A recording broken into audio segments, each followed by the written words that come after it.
Once again, from New York, Katie Couric. There it is. You can see it up there on the marquee. One of the biggest names in all of entertainment, Bette Midler.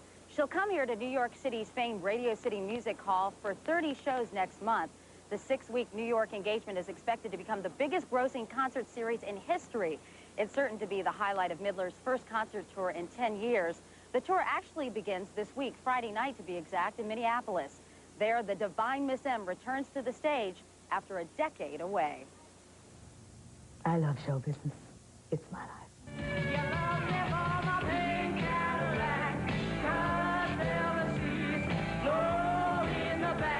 Vintage Bette Midler. Bawdy, bodacious, burlesque. Actually, I had this dress made especially for the guys in the balcony. How you doing, fellas? Definitely not politically correct. Better now, I suppose. At first, it was fun to be tasteless. I tickled myself. But now it's not so much fun to be tasteless because everybody's so tasteless. They're more tasteless than I even dreamed they could be. So it's more fun to have taste. So now it's better to have taste. See, that's always the way I've been. The pendulum goes this way, I have to go that way. The pendulum goes here, I have to go over there. I have to. I don't have that. I cannot be part of any kind of herd mentality. At 47, she may be milder, but she is, after all, still Midler. And that's what audiences will be counting on when she returns to the stage this weekend.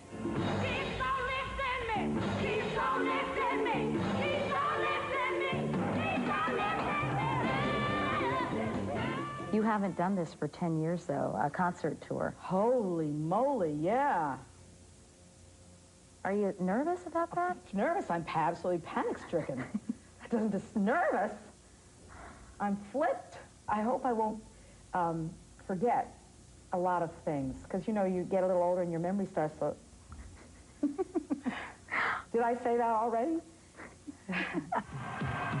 She'll have the next 2 months to prove her memory's intact and convince fans that an audience with Bette is still a divine experience.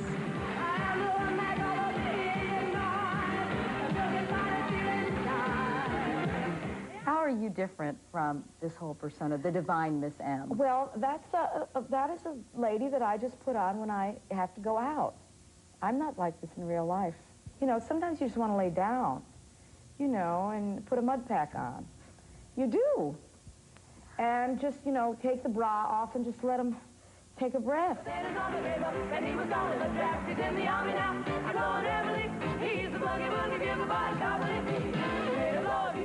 Are you much more conservative than your on-stage persona? I'm more conservative than anybody could even believe.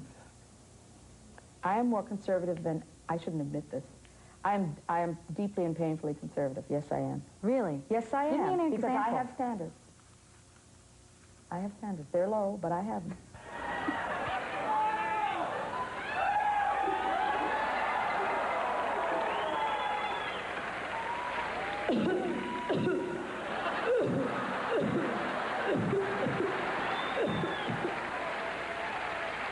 What are you really like, though, in private? In private, I'm a very bookish person.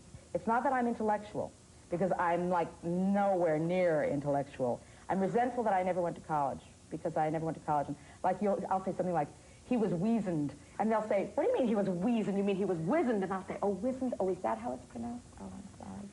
So I know I'm not intellectual, but I'm bright. And I'm conniving. You know, I'm shrewd. I'm a smart cookie. That's what Andy Warhol said. You never forget things people say about you.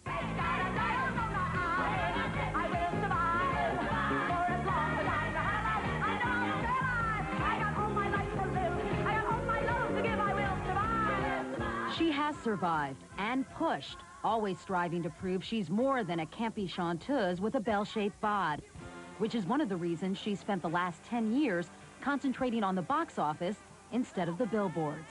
I had that goal, you know, I set that goal for myself. I'm going to be in pictures. I'm going to live forever.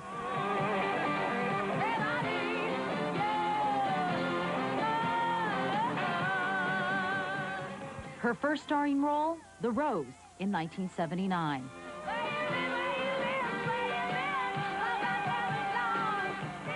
Do you think The Rose, Bette, was your finest hour, looking back on your movies so far? I was robbed. Yeah, probably.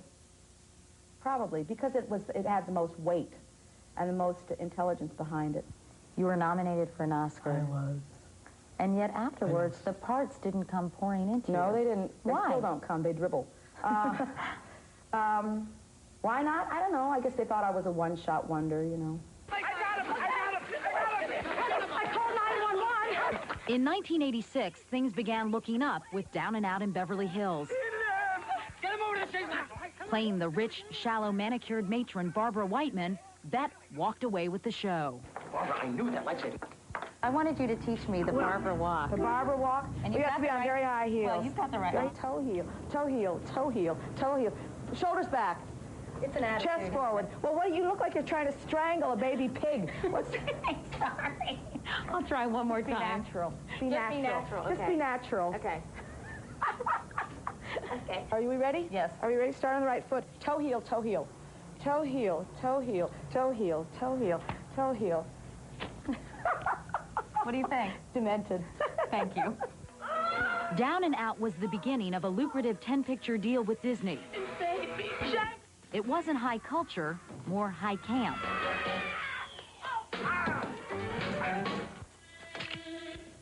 But if she wasn't winning Oscars, she was making big bucks for the studio.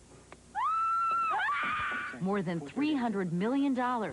She had star power. That enabled her to flex her muscles in more sensitive, dramatic films like Beaches. Did you ever know that you're my hero? But a man came along, made my life like a song, and taught me these words of... But few films hit as sour a note as her 1991 pet project, For the Boys. I want some hugging and some squeezing and some hugging and some teasing and some stuff like that, baby. Passed up by Disney, she did it herself. Alone in the dark with thousands of men.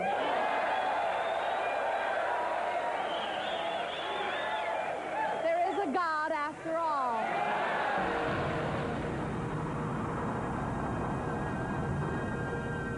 The picture bombed. She took it personally and withdrew. We haven't really seen you on the big screen since For the Boys. Mm-hmm. Oh, I can tell you're getting serious. Not yet. Oh, you're lowering your voice. Your voice just dropped a little, dropped a step and a half.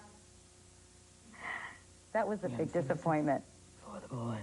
It wasn't that big of a Okay, we haven't seen you since For the Boys. That's what they usually do. We haven't seen you since For the Boys. That's right.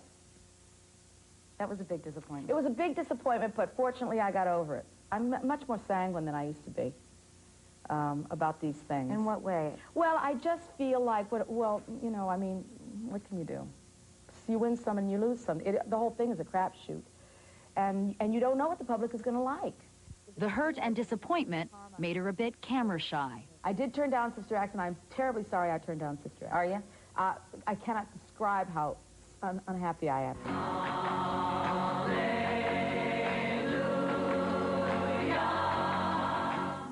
I turned down Sister Act because I didn't want to be in a wimple for 2 hours.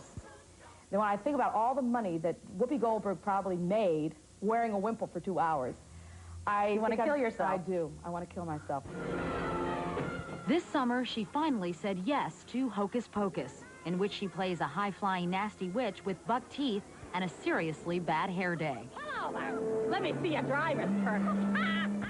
In fact, the reason I did this picture was because my husband said, you know what your problem is? You are too vain. I said, yes, you are right. Hello. If there's anyone who keeps her grounded, it's her husband of 9 years, Martin von Hasselberg, a commodities broker turned performance artist. In 1985, the readers of People magazine voted your marriage the least likely to succeed. Mm-hmm. I fooled them, huh? Why do you I think stayed it has? married just to screw them. They have one daughter, 6-year-old Sophie. Do you want to have more kids? Yes, I do. In fact, I think next year I'm going to try to have another baby. Really? Mm-hmm.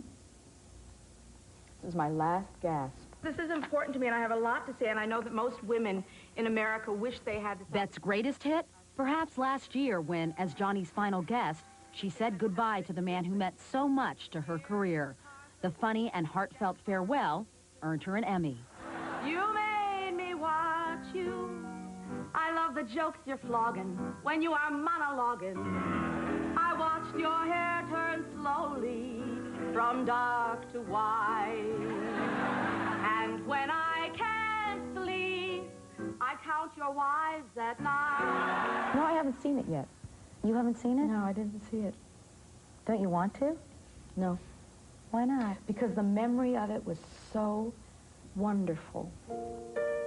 For all of the years, for the laughs, for the tears, for the class that you showed,